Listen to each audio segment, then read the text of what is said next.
एक ठो देशभक्ति होली बा, एक बाद आप लोगन की जवन इच्छा हुई ना वही सॉन्ग होगा।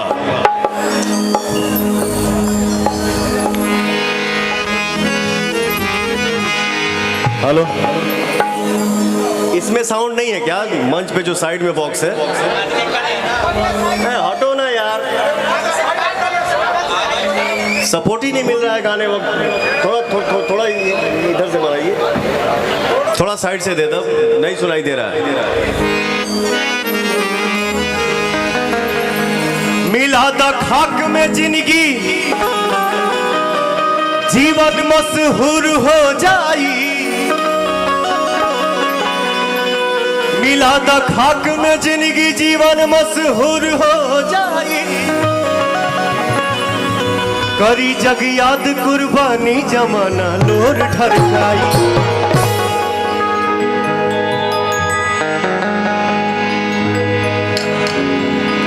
देशभक्ति एक ठो होली बा,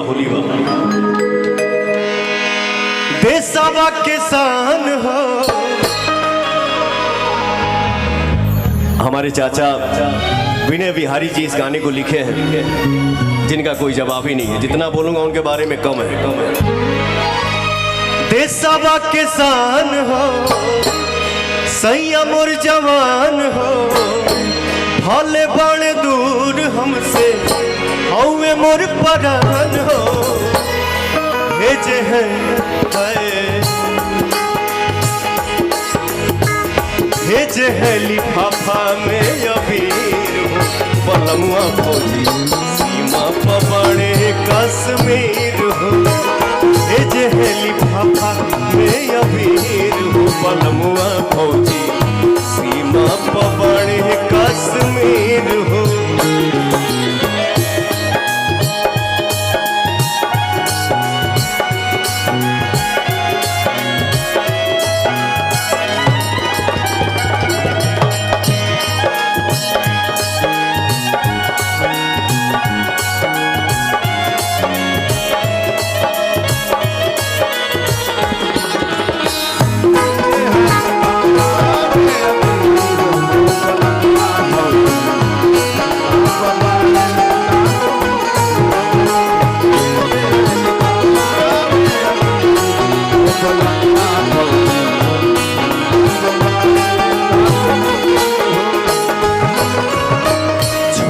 नहीं मिलल असो नहीं बमला, होली से बढ़ के बाटे इसके सवाल हो।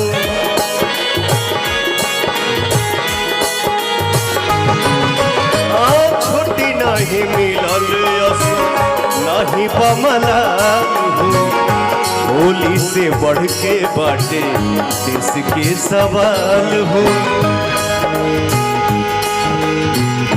बाटे हमके नाज हो, जानता समाज हो। बालक बच्चा बतारे देशवा के ताज हो। भेजे है लिफाफा में अबीर हो।